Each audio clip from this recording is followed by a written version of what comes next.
let's start with our feet nice and wide, shoulder width apart, and reaching the arms up to the ceiling and just stretching all the way up. So right through that middle fingertip, lengthening, sort of straightening out the side seam of your torso almost.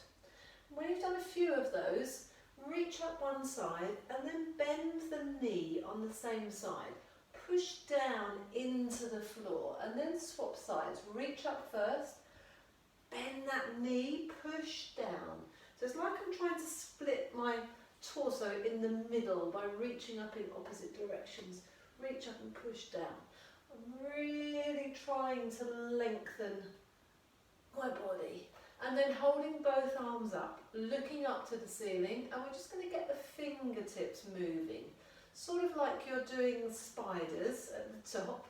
And close your eyes and just slowly lower your arms. Bring your hands down, level with your eye line, and by that time the head comes into a natural position. My elbows are sort of dropping down, heavy towards the floor. I'm thinking about the movement in my hands, and I'm taking a roll down at the same time. So I've allowed my chin to go onto my chest. I've allowed my upper back to round, keeping the spiders going. Soft knees, unravel the spine all the way down to the floor. And then when you get there, just hang there a moment. Nod the head, shake the head, check where the weight is through your feet. Maybe just roll the shoulders around a little bit. How does that body feel today? And then taking a good old roll up, tuck the pelvis under, push the pubic bone forwards, unravel the spine, and then the head comes up last. Let's do that one more time. So about 4 reaches up. I don't know why I'm twiddling my fingers still. Don't need to twiddle your fingers for this bit. And then hold both arms up, so shoulders are up around the ears, my weight is pitched forwards on the balls of the feet.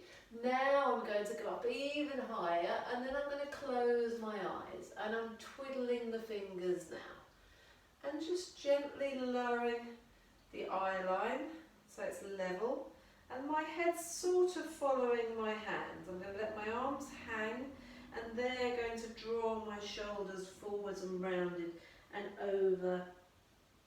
And again, I'm round in the back, I'm hanging from the waist. Knees are over my toes. I'm going to straighten and bend my legs a couple of times. Both legs at the same time. Just checking out, how do the hamstrings feel today? Maybe do one leg at a time. And then rolling up again, strongly tucking the pelvis under. Really push that pubic bone forwards to unravel through the spine. Great. And then let's have double shoulder rolls. So just moving everything around. Let's go forwards with those shoulders. So I went backwards first, doesn't matter too much. And then let's take some singles going backwards. So I'm thinking about the shoulder girdle, the short sleeve of my t-shirt, and then coming forwards. Noticing as I do this, a bit of rotation around the rib cage, loosening everything up. It feels like everything's, before you started to exercise, and especially if you start to move around in this way, you'll feel like everything's a bit stuck, if you like. And then we just want to get it all moving. We want to get it malleable. Let's take some figure of 8 arms. So bringing the hands together, the backs of the hands together at the front, and then opening out. Backs of the hands together, and then opening the thumbs as the thumbs lead. Imagine you're standing in a pool of water, and your fingertips are just creating a ripple on the surface of the water. So the arms stay quite long and quite low. And now as you do this, think about getting the rib cage shifting forwards and backwards, because of the movement at the shoulder. So this is what's known as a postural reset, especially when we open up in this way. So I'm over exaggerating, sticking my chest out, arching that back a little bit, arching the lower back. I'm over exaggerating coming forwards, but actually forwards is where we spend most of our time. So we want to over exaggerate the going backwards. but just getting everything moving. And hopefully that feels a little bit warm around the back of the neck and the shoulders now. So let's turn the head from side to side. Let's take some neck stretches. Maybe close the eyes, maybe touch your middle finger to your thighs. There's the first rhyme of class, woohoo. And then if that all feels okay, we're going to face forwards and take your ear towards your shoulder. That's making me wince a little bit today. Feels a little bit tighter. So the reason I'm touching my legs with my fingertips is just so that I know, I can feel whether there's any change in the shoulders. I'm obviously exaggerating it, but you'll feel whether your shoulders are starting to join in, especially with this one, because this is quite tight. You might want to do a turn to the side and a semicircle with your chin to get to the other side. And same thing, dropping down. Just have a little movement around. We will come back to the neck a little bit later. Very important for our overall posture and thinking about our forward head carriage. So moving our way down our body from top to toe is today's class. So we started with the fingertips reaching up. We're going to work our way down through the body as we're standing. So we've done the shoulders a little bit, we've done the neck. So let's think about the rib cage. I want the rib cage to shift from side to side, and this is quite a tough movement if you're not used to doing it. So let's just brace the hands, clasp the hands, and as you push your hands to one side, push your ribs to the other side and then swap. So I'm going from the side, I'm going from side to side with my ribs. There's a little bit of a shift in weight, and that's fine. Essentially, I'm trying to get my ribs to shift, like the old typewriter return, which probably most of you won't remember, but some of you will. They were there. So then we're going to take the rib cage forwards and backwards, which is exactly what we've just done, but we're holding on to the hands this time. So as we reach the arms forwards, we push the ribs backwards, and bring the hands in, we take the ribs forwards. So push them back, push the arms forwards, and then the opposite movement. So hands and arms are going in the opposite direction to the ribs. So let's try and go all the way around now. So to one side, forwards with the hands, back with the ribs to the other side, and then brush the ribs past your, or brush your hands past your ribs as you come inwards, and then smooth out the corners of that circle. And it might be a little bit much for you, and then let's try and change direction, or you might have it. If you've got it, it should feel really quite nice. I've just had the memory of an ex-boyfriend talking to me about when he was at drama school and having to be bubble gum in the mouth, in your mouth. In the mouth. Yeah, slightly weird analogy, as you'll be used to from me, but this is bubble gum in the mouth, isn't it? The weirdest thing, yeah, or it's a bread making machine, one or the other. Okay, so that was our ribs. Let's get going with the hips. So nice and wide, shoulder width apart. Lift the rib cage off of the hips and circle around, as big a circle as you can. So hula hoop hips, and then changing direction. Getting that joint all beautifully mobilised, lubricated, is what we're after. And then bringing the feet and knees together, bending the knees, sticking the bottom out and taking your fingertips, only your fingertips, to your knees. It's a little bit twee, but the reason for that is so that when we start to do the hula hoop with the knees, it's nowhere near as big a circle, but you're going to keep your knees at the same height. Try not to let your back collapse, and you don't need to be resting or pushing on your knees at all. You're sticking your bottom out. And then once you get this circle going, feet and knees together, notice how much movement is then going on in the feet and the ankles. There's a whole load of movement going on, which again we're going to capitalise on in a moment. So circling the other way if you can. Hopefully this isn't hurting, but if you're noticing any restrictions, then it's probably something you should do quite regularly. We want to keep our range of motions, rocking up my mat, as much as possible. In every joint, every angle of the body. Great, let's go to some little work on the toes. So standing on one foot, doesn't matter which, and circling around. This first one, I'm actually, can be a little bit uncomfortable. I'm squashing my toes over. I'm really quite relaxed at the ankle. I'm trying to achieve as big a circle at the ankle as I can. And where it's a little bit uncomfortable is it stretches the skin on the top of your foot. But there's no weight through the foot at all. But now I'm going to change it slightly. So now I'm going to push the ball of the foot into the floor and roll the ankle around. And this is quite different. I'm applying a little bit more pressure. I'm shifting my body weight through the ball of the foot. I'm massaging underneath the ball of the foot. I'm trying to get the ankle to do pretty much the same size circle. And then I'm changing legs. So no weight on the first one. You can be as light as you like with this one. Both directions. There might be some clunking and crunching going on. See if you can get those toes all moving and bending as well.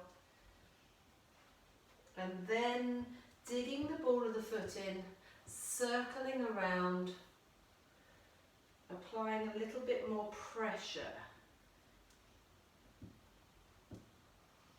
Great, and that's warmed us up for our walks. The funny walk section, you could call it. So we're going to go up onto the balls of the feet, and we're just going to walk forwards to start with. So if you've got a yoga mat, just walk up and down on the yoga mat. We're walking forwards. You can bend your knees, you fully straighten your legs, it doesn't really change. Just notice what's going on in the calf muscles. And then let's change it and start to walk backwards, same thing. It will fire up slightly different muscles in the calves.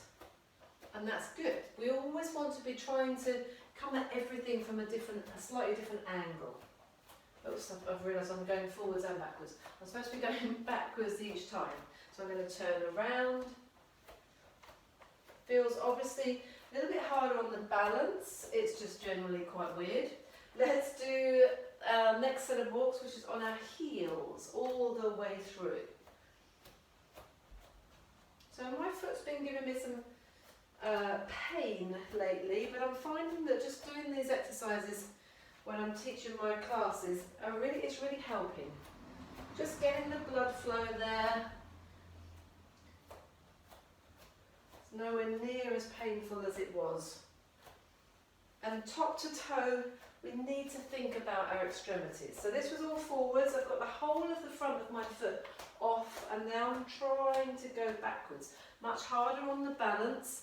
I can really feel it on the front of my shins as well. That's a little bit uncomfortable. If you've ever had shin splints, you'll know you'll be familiar with that area, shall we say. And it's just because it's a different stress. You've got your toes up. Give those legs a little bit of a shake. Good, 2 more movements, 2 more positions if you like. The first one is going to the outside edge of your feet. It's not pretty. Along the little toe side, you bend your knees, you go John Wayne. When you try and walk like this, we won't go backwards, we'll only go forwards. It ends up being quite like an orangutan. You can't take very big steps, but see if you can keep all of the rest of the toes off. And I've just pulled my big toes back a little bit as well, which seems to help with balance actually. Whew, good, last one, and this is the most uncomfortable one, but also, believe it or not, actually quite common. Not to this exaggerated form, but it's quite common for people's insteps to collapse. Instep collapses, the ankle rolls in, they come into the inside of the edge of their feet. That makes the knees roll in, that makes the thighs roll inwards from the hips. It just creates a rounded forwards posture. It actually makes me want to turn my arms in as well. So now I'm on my big toe side. I've lifted all my other toes up. My knees are knocking a little bit. My feet aren't very far apart. And again, we're trying to just walk around in that position and noticing how it really is quite uncomfortable. I can actually feel it in my lower back as well because we're stretching out that sacroiliac joint. But as with all of this stuff, if you're increasing the tolerance in being able to go to the extremes, and so if it does suddenly happen, and you wouldn't suddenly happen to do this, you would suddenly maybe roll outwards, but you're going to prevent a big injury. You might still strain something. Ooh, okay, and then let's just have a little walk around. Think about your tall posture. Think about lengthening the crown of the head up, away from the ground, lifting up towards the ceiling, and think about walking through the sort of centre of your foot. I quite often talk about the plumb line.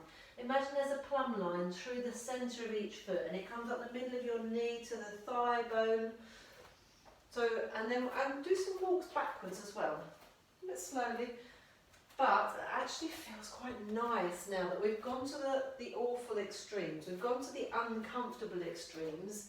Now I'm just aware of the whole of the outside edge of the underneath of my foot, both feet. I feel quite stable, even walking backwards feels quite good actually. Yeah, hopefully that will feel the same for you. Perfect, we are coming down to the floor already so soon. And we're going to come down to the floor with a shoelace lunge, but I want to practice the shoelace lunge first of all. So the shoelace lunge does what it says on the tin. You are taking the leg back, you are taking a nice hinge at your hips, you're resting your thigh over your, you're resting your chest on your thigh, that's the one, and you are going to do your shoelaces up. That's what it's there for. You could put the back knee down, or you could keep it hovering, and then we're going to step up. So feet just hip width apart. So it's quite a relaxed thing. The thing to really think about is sending the bottom back, hinging at the hip, touching the top of the foot with both hands, because that's where you'd be doing your shoelaces, and then coming up. So try that. The biggest mistake here is that people start to concentrate on the back knee going down to the floor, and then that becomes one of these. It becomes a bit of it's a lunge, but it becomes an awkward lunge because you're keeping your back upright basically and thinking about the knee going down. Don't think about the knee going down. Think about sending your bottom back, taking the hands to the foot and taking the chest on the thighs, and then stepping up. Chest back, so it should be hopefully relatively comfortable. And then as you come up, push all your weight through that front foot and have a sense of stepping forwards as you come up out of it. Great, okay, so in order to get to the floor, we were stepping back, doing the shoelace, kneeling down, swapping over, coming up, and we're just coming up out of it for good symmetry basically. Kneeling back, kneeling down, and then onto both knees, and then onto all fours. Fantastic. From our all fours position, first thing we're going to do is some ribcage drops. So I'm staying completely sideways on today. I've got this lovely light effect going on in the back of me. So we're going to think about the shape of your spine in this all fours position. And it's usually pretty good, but what I want you to really think about and have a look at for me, shoulder blades being nice and flat along the rib cage wall. And remember, your rib cage is quite rounded, so they have to go around the corner a little bit. What we're going to do is we're going to push the hands outwards, so they're flat, the fingers and thumbs are spread. We're pushing the hands outwards towards the little finger side of the hands. We're trying to sort of split your mat or whatever you're leaning on in half by taking the hands out that way. We're lifting up as much as we possibly can, and that's what brings this wonderful connection of the rib cage with the shoulder blades. It just brings them in the perfect position. I cannot lift my head up anymore. I could lift my chin, but then that crunches the back of my neck, which we don't want. So I'm going to keep my forehead parallel to the floor. Eye line is about 6 inches in front of my fingertips. Everything else is in the correct position. I've got the natural curve in my lower back. I'm lifted up. I'm going to push out and strongly switch on. And I can feel triceps switching on. I can feel the serratus switching on, which is exactly what I want. Then I'm going to keep my arms really straight. I'm going to relax all that pushing. And I'm just going to allow my rib cage and my head and neck to drop down between the pillars of my arms. And then I'm going to push out again. And allow it to drop down. So when I allow my rib cage to drop down, I find I can feel my shoulder blades just touching each other. I'm not squeezing them together, but they're basically closing the gap that the rib cage has left. So pushing out, shoulder blades slide a little bit more round to the side where they should be. And then because the rib cage is a barrel, that drops down, the shoulder blades just sort of slide towards each other, creating like a closing the door effect. Great, okay. Then curling the toes under, keeping the pushing out feeling on the hands, out towards the little fingers. Lift the knees off, hold the knees, hover, hover, hover, hover, hover. So we're just bracing on those lower abdominals, just bracing, switching on the whole torso. Hopefully nothing is changing, and then lowering the knees, and let's go again. So if you don't do anything else, this is a great thing to do, especially when your back is feeling a little bit vulnerable, just a bracing sensation. If you don't want to curl your toes under, you can just push down on the tops of your feet, lifting those knees off. Notice that nothing has changed. From here to here, with those knees hovering off, nothing has changed, apart from I've switched on everything. Good, okay, and lower the knees. Have a little relax, do some more twiddles.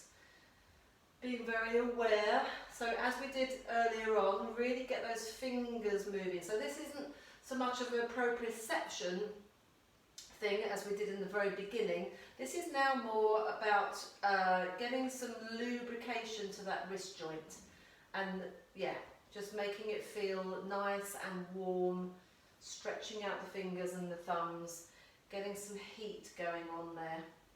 Because it can be quite stressful on the wrist to be in this position. Okay, so imagine that you had your knees off of the floor as you did just now. So be that braced, have that same amount of connection in your torso. Pushing the hands out a little bit, not as strongly. We're going to release one hand and the opposite leg, and you're just going to reach away and keep touching the floor. So thumb is up. Notice that my shoulders haven't changed, my hips haven't changed. Then we're going to lift the arm and the leg to the height of the body, parallel to the floor. Then we're going to twiddle. There'll be quite a lot of twiddling today. So again, we're thinking top to toe. We're thinking from those fingertips to the toes at the back. About 5 twiddles in each direction. And then lower the arm and the leg back down to the floor. Really be conscious of what's going on in your torso as you slide the arm and the leg back in. Hopefully there wasn't too much of a shift from side to side. And then let's release the other side. Release and stretch away. Beautiful straight leg at the back. Don't overreach with that arm. Lifting up to the height of the body, parallel to the floor. Now flexing, circling, twiddling at the ankle and the wrist. The arm is staying straight, the leg is staying straight. I've actually done sort of 4 sets of 5, just changing direction each time. Holding everything still. Lowering, checking in with your body, how does it feel? Imagine you've got a spirit level on your back, nothing has changed. Come in and then have a little collapse. Brilliant. Okay, let's bring the toes together, big toes together. Open up the knees really nice and wide. If you have a yoga mat, go as wide as your yoga mat. We're stretching the arms away, and again, hands are as wide as the yoga mat. And we're just going to take a slightly mad sway from side to side. Just thinking about stretching, mobilising the side seam of the torso and your spine, an area we don't really work on much. And then I'd like you to walk your hands around to one side. In fact, walk towards the camera and then you'll be able to see what I'm doing, or towards the screen. So keep your hands close together, keep your legs in exactly the same place. So whichever side you've shortened, you'll feel a strong stretch on the lengthened side, down the side seam of your back. Just hold it there. If it's too much stress with the arms out straight, just rest onto your elbows. Try and be as relaxed as possible. And breathe. There's another minor detail. And then we're going to lift the upper back, lift the chest, lift the upper back, and take I call these back pops. About 5 or 6 of these, lifting that shoulder blade, bra strap area up, and just allowing the chest to relax down again. And then let's walk the hands back to the centre, nice and wide, and then go to the other side. Oh, there's another rhyme. Finding that strong, it's like a burning stretch down the side seam of your spine. Really is quite strong. And then we're lifting and lowering, taking our back pops. Not a great big movement. You might even find you've hardly got any movement there. That's absolutely fine. Listen to your body. Try and relax. Don't be too stressed in the position. Ooh, and then reaching forwards again. Brilliant. Let's keep our legs nice and wide, as long as you're comfortable there. And let's bring our elbows in. So we're bringing our elbows in, and bring them together if you can, and have your elbows underneath your shoulders. Maybe a little bit apart. In fact, I think I'm going to bring my knees a little bit closer together as well. Yeah. So ideally your spine is in its natural curves. We're going to take one hand into a salute. From there, you're going to lift and rotate the elbow up towards the ceiling, and then come back to this flat position. So the flat position is when your elbow and your arm is parallel to the floor. And then we're rotating. I'm grimacing a little bit because this is quite tight. It's quite tough. So rotation of the spine, and because of the position of our legs, about 4 or 5 on each side, because of the position of our legs, you can't really join in with your hips and your legs. You can't cheat with this one. So fingertips to temples, elbow out to the side, opening up, noticing which side is your tighter side. So this side for me feels a little bit easier. I feel like I can look beyond that elbow slightly more on this side. So if you've established a tighter side, go back to your tighter side and do 3 or 4 more on the tighter side. If you don't know which side was your tighter side, just try 2 or 3 on each side, just repeating it again. Yep, definitely the tighter side, this one. Try and breathe.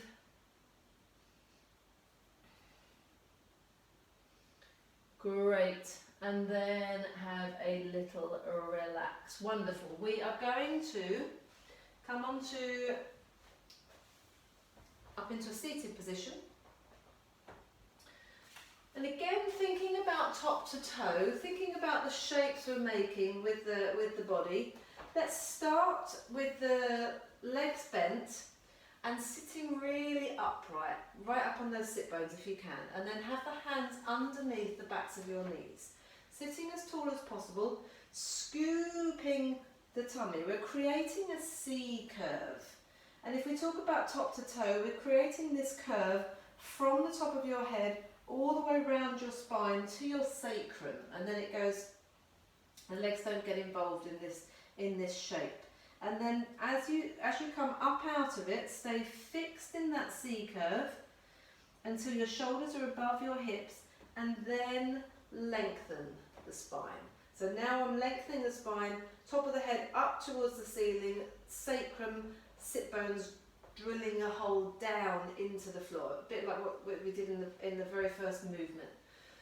So this C curve is created just with this pelvic tilt. Nothing else really changes here. So I'm strongly scooping, belly button in, tight to spine. That makes everything round. It's not that I'm thinking I'm going back, because you tend to go in a straight line then. It's just I'm creating that scoop strongly as possible, and then the upper back follows and joins in. I have quite a rounded shape, so elbows are lifted, shoulders are down. This time I'm going to go back a little bit more, so I'm right on my sacrum. It feels quite comfortable here.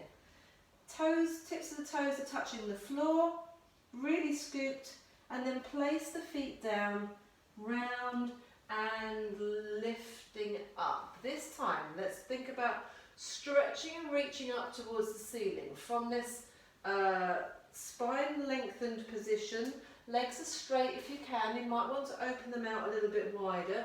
Reach up, try and lengthen the spine, and then reach forwards. For as long as possible, stay in a straight back, or try and hinge on your hips, but that's really not easy. Just go as far as you can, and then imagine someone's pulling back your waistband, and then you're going back into that scooped position and bending the legs again. Staying rounded, shoulders are over the hips. As you straighten out the back, straighten out the legs. Reaching up, go forwards, up and over, to really try and lengthen. Hopefully this should get a little bit easier each time. In fact, let's roll back and then let's sit up again into our upright position with the legs bent, so that it's not quite as extreme. Let's roll back again, rounding. This time come onto your sacrum and bring your feet and your knees together, toes are touching the floor. We're straightening one leg, and then we're tapping the toes back to the floor, straightening the other leg and tapping. I'm really scooped in my tummy. Feel like I'm so gonna need my lunch when we finish this class. Alternating the legs. Even if you've got really rubbish hamstrings, you should still be able to get a good straight leg here, because your pelvis is completely tucked under. If you can, straightening one leg, straightening the other leg, taking the hands away, holding that there, putting the hands back, lowering. Good, let's round, let's put the feet down on the floor, stay rounded, sit tall all the way up to the top. Last one, flex the feet if you can. Try and hinge from that lower back, and then reach all the way forwards and relax a little bit. And then we're going to scoot forward slightly as we come down onto our backs into the supine base position. Get my teeth in. Hands underneath the backs of the knees, curl round that back, same thing. Try and get that lower back into the mat, try and control everything else from there. And then we are just resting on our back, taking a moment or two to settle the spine, have a bit of a wiggle about. Feel that everything's nice and even. And also notice here the curves in your lower back, the curve in the nape of the neck. Check your ribs at the front, are they nice and soft and relaxed? Open up the arms slightly so that you're in a low V, and pop the backs of the hands on the floor so that your shoulder tips open up and the backs of the shoulders are in contact with the floor. And then we're going to take some figure of eight nose twiddles. So let's start by choosing a very rounded figure of eight. Quite a rounded figure of eight and quite a plump.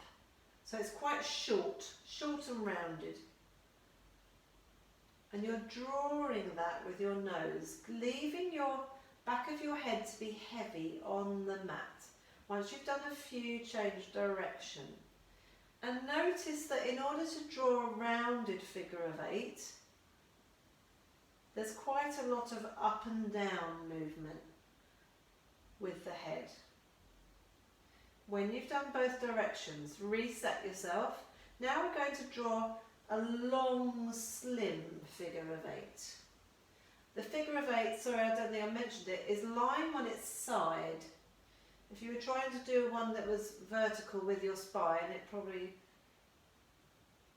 didn't make much sense what I was saying. Or it would just be the other way around, I think. But yeah, it's lying on its side. So your centre of your body, that's the crossover point between the two circles. So now when you draw the slimmer, more elongated figure of 8, there's much more turning of the head from side to side. Change direction. Notice how the second direction is always more awkward on the figure of 8. There's one direction which feels great, and then just when you've got the coordination of it, I ask you to change, and that should feel quite nice. Let's finish off again with a postural exercise. Just chin tucks. We're trying to lengthen out the back of the neck, and this is actually a little bit uncomfortable for me to talk when I'm doing this, so I'll try not to talk too much. But you're going to tuck your chin in, and you're trying to lengthen out your curve in the neck, at the nape of the neck. But you will never be able to lengthen it out completely, but we're just trying. And then allow the chin to release back to a neutral position. And actually, if you've got your head on the floor quite comfortably without the use of a head pillow, that's already good posture, and that's a great thing to be able to do. A lot of people can't do that. So if you need a little bit of a head pillow, that's absolutely fine. But still try this, tucking the chin in. So this can be done leaning back against the wall, but the problem with leaning back against the wall is that a lot of people can't actually get the head back to touch the wall, so that's why we're doing it on the floor today. A couple more of those. Notice when you do this, when you tuck the chin in, notice that for me, my shoulders want to tip forwards, I'm exaggerating it, but also my ribs want to flare. So try not to let the rib cage and the shoulder girdle join in. You might find you don't go quite as far. When you've done a few of those, 5 or 6, try and hold it. So tuck the chin in, hold it there. Keep the same level of pressure up. Notice what's going on in those other 2 areas for me that were joining in. Are they still joining in, or can I manage to switch them off, relax them? Hold it there. And release. So we're building the stamina in the deep neck flexors. Very important for our overall good posture. Let's take our attention to the spine. Let's take some bridges. 2 types of bridges today, or both types of bridges. Peeling bridge to start with. So peel the spine off the floor, but before you peel it off, you have to push it into the floor. So leading with that pubic bone, tuck the pelvis under, lifting the hips vertebrae by vertebrae all the way to the top. Hips really high, send the knees away over the toes, and then reverse peel. So remember, we've got 4 stages. We've got the lower back first, then we've got the lowest ribs, then we've got the middle ribs, then we've got the top flat part of the shoulder blades. Collarbone nice and open, neck, shoulders relaxed, hips up as high as possible. Switch on around your sit bones even more, around the gluteal fold, sit fold I was going to say, then that's the combination of those 2 things. Pushing down a little bit in through the feet, and then when we come back down, we're going to come back through those same stages, but you're going to use the muscles at the front of the body to push the back of the body down, still keeping that pubic bone as high as possible. So down to the middle ribs, down to the lower ribs. Lower back is just about, for me, this is quite tough for me, into the floor, but my pubic bone is still high. I'm still really scooped. Then I'm going to relax and roll back out to neutral. When I'm in neutral, I've got my pubic bone and my hip bones on the same plane. Let's go up again. Peeling. You could take a breath out as you go up. You could take a breath in as you take the arms up and over to the floor behind you. Now keep the arms there, feel like you're hanging onto a branch as you reverse peel. Feel like you're stretching out your body from top to toe, from those fingertips to your toes. Once you're down and back into neutral, bring the arms over. Let's take one more of those with the breathing. So breath in, breath out. Hips up as high as possible. Breath in with the arms. Leave the arms there. Breath out.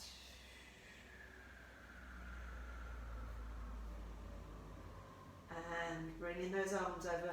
Remember what we were doing last week, stroking the ceiling as you bring the arms over, feeling that lovely connection, which is going to bring us nicely into a straight bridge.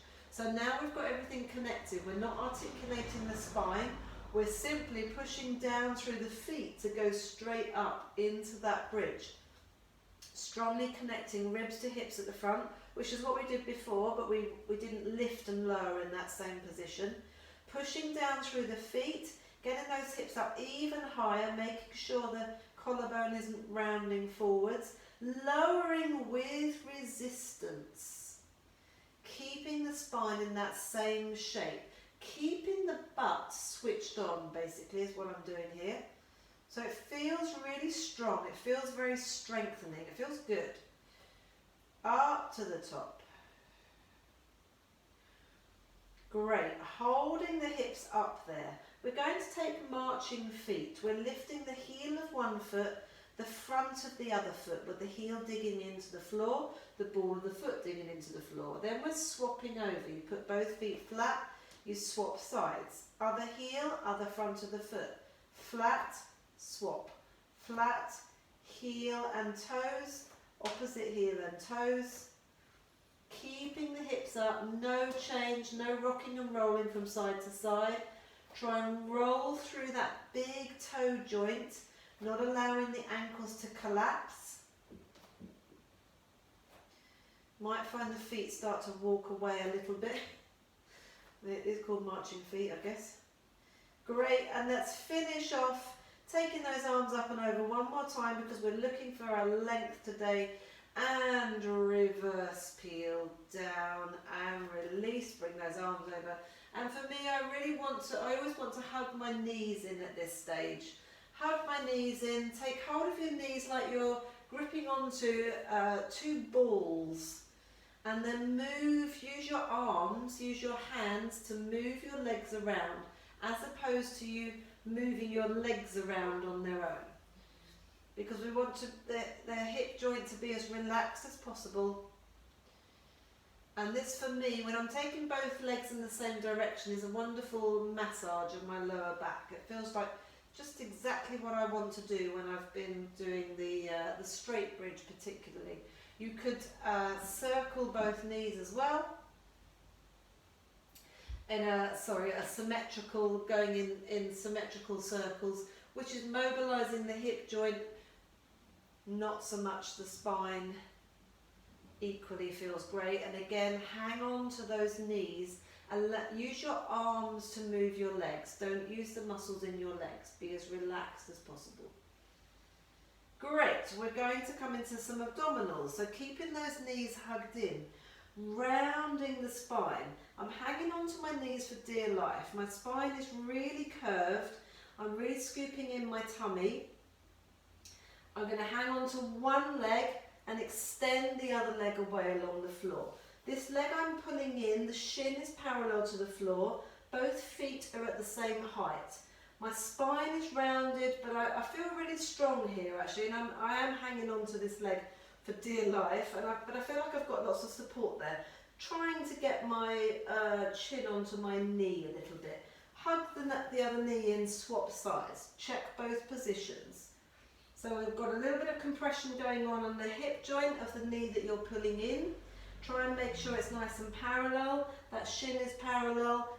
Both feet are at the same height. You're lifting up, tucking the chin in, keeping the head as much as possible above the shoulders. If you're back here, it's going to hurt the neck. Back to the first side. Just use one hand now, the opposite hand, Turn your shoulders towards that knee, extend the other arm away. Hold everything here, circling, foot at the ankle, hand at the wrist. Woo, holding that there, and then swapping sides. Setting yourself up really well. Twist, extend. Oh, yeah, you could do both feet. Didn't do that on the other side, I don't know why. Gonna stick with that one. So from reaching from top to toe, extending the arm away, extending the toes away, grand finale, if you're up for it, hands interlaced behind the head, elbows quite forwards. I'm switching and I'm able to stay really high and actually touch my knee to my elbow. That might not be available for you. You could just hang on to that knee again, maybe, but try and get the twist of the shoulders. Try not to roll and lift. That's what I don't want to see, if I could see you. And then when you would like to stop, let's do 10 more. 10, 9, 8, 7, 6, 5, 4, 3, 2, 1, and cross the ankles over. Woo, have a little roll around there. Let's have the feet flat and feet wide, legs bent, arms by your side. There's another rhyme. And then let's just let the legs roll from side to side. Unraveling those obliques a little bit. Once you get into this, bit of a rhythm with this, let the head roll from to the opposite side to your knees, if that feels nice for you. If it doesn't, don't worry, you don't have to force the knees down, we're just relaxing, mobilising. And then let's take the legs all the way over to one side in that position and sitting yourself up. Great job. We are coming into side lying. In a beautiful straight line, if you can. So lifting that underneath side up, lifting both legs up, and we're just going to try and balance here. Really lift that underneath side up. And we're back to our marching feet. So I'm imagining I'm lengthening out through my fingers of that underneath hand, and then stretching out through the heel and the toes as I alternate, one foot flexing, the other foot pointing, trying to keep those ankles together. I'm going to test my balance by placing my arm on my side. Make sure the chin is lifted. This is the same as if you were standing in good posture with your arm up by your ear. And then add on a little bit more of a challenge if you can and or you want to. Try and keep those feet going and wave the arms. I think this is my worst side. We'll see when we get on the other side. Wave the arm up and over. Keep the rib cage connected to the hips at the front. Keep that underneath side lifted. One more for luck. Have a little relax. Bring those legs back into that sort of Z-sit position is the most comfortable way to get up. And then swap sides.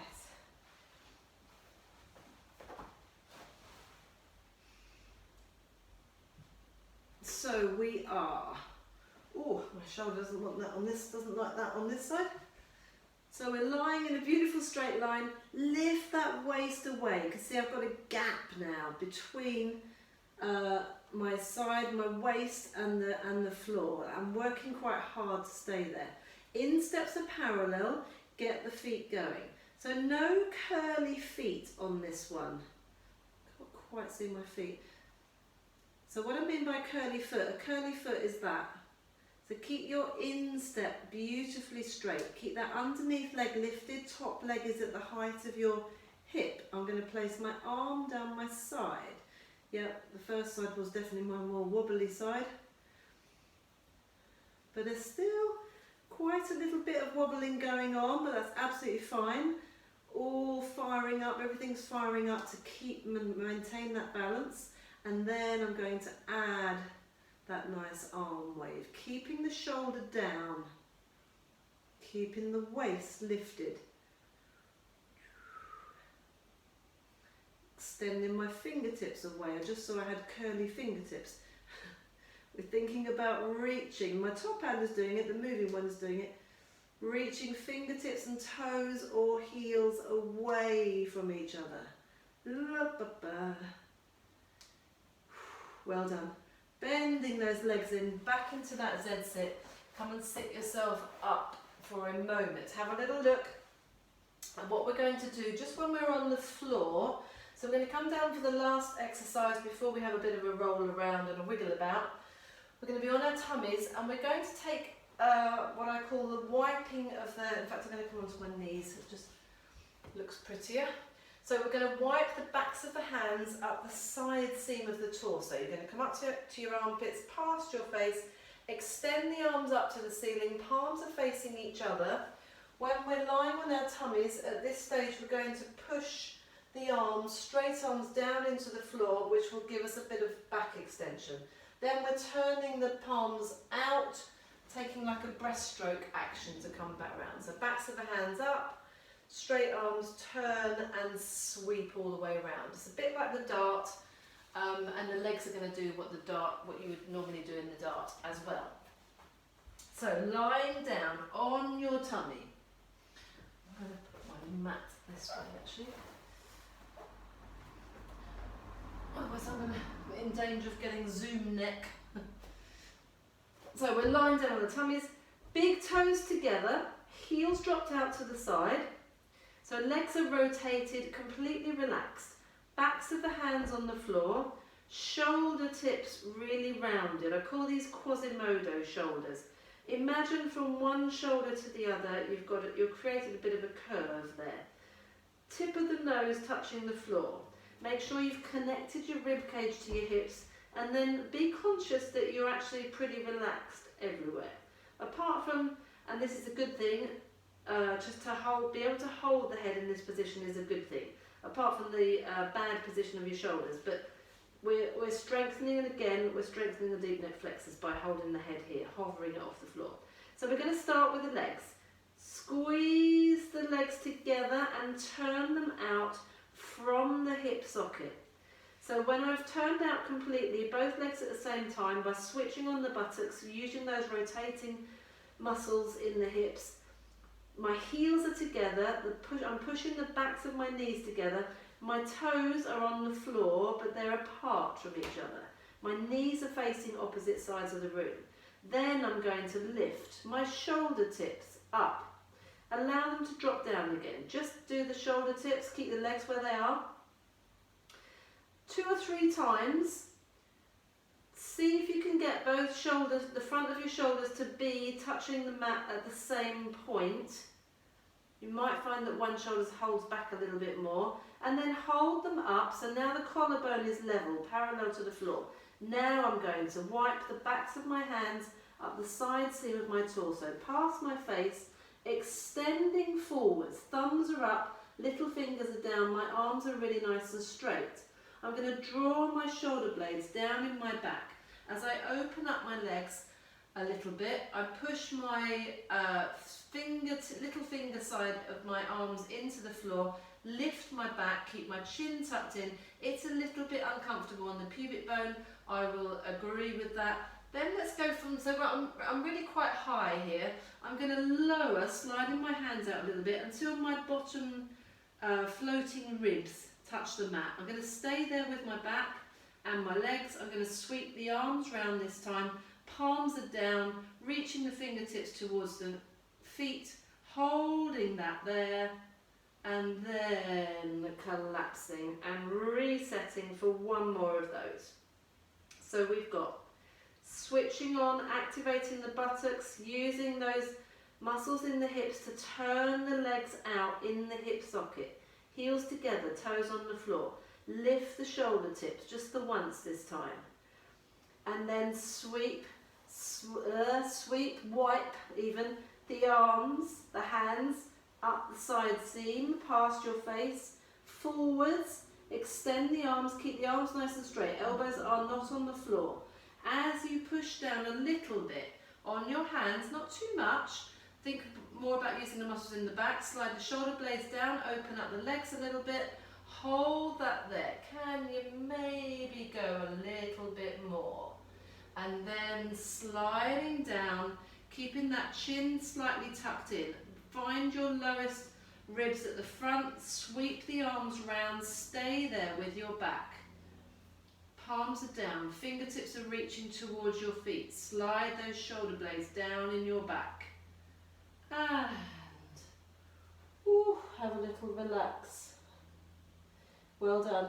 Just turn your head from side to side and rest your head on the backs of your hands. Mind your rings, if you've got sticky out rings.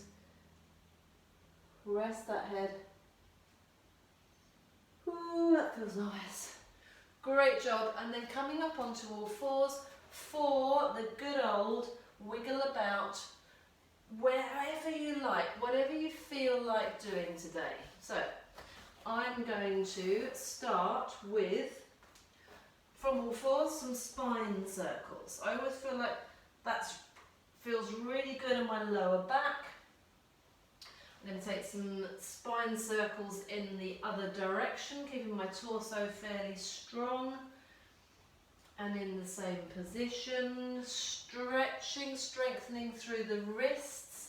I'm going to curl my toes under. Today I'm thinking about coming back into a deep squat. My heels are nowhere near the floor, but I'm just going to have a bit of a move from side to side. I'm going to go over my toes to walk my hands forwards again. Maybe curling the toes under and lifting your hips up, pushing your chest back through your arms for a nice sway from side to side, or walking the feet in, or bringing the feet together from here, extending the leg up to the ceiling, lifting the hip up, dropping that foot back, just having that sensation of stretching from top to toe. Lift the leg up straight as much as you can, stack the hips and then bend at the knee. Oh, I feel like I haven't done that one for ages. That feels really good. And then I'm going to walk my feet into my hands, trying to keep my legs straight, stretching the hamstrings. One last time, I'm going to swap from one side to the other. In fact, I'm going to walk around this way. I'm going to take my legs a little bit wider. So I feel that we didn't work too hard today, and I'm opening up the legs now. Knees are going over the toes to the corners, as in there wasn't too many reps of anything, but now I feel warm enough to just have a bit of a play around. That's what I encourage you to do. Swapping from side to side, knees are over the toes. Hopefully I've inspired you to just explore and play a little bit with your body. Hopefully that feels good, and hopefully you feel energized from top to toe. Thank you very much for joining me.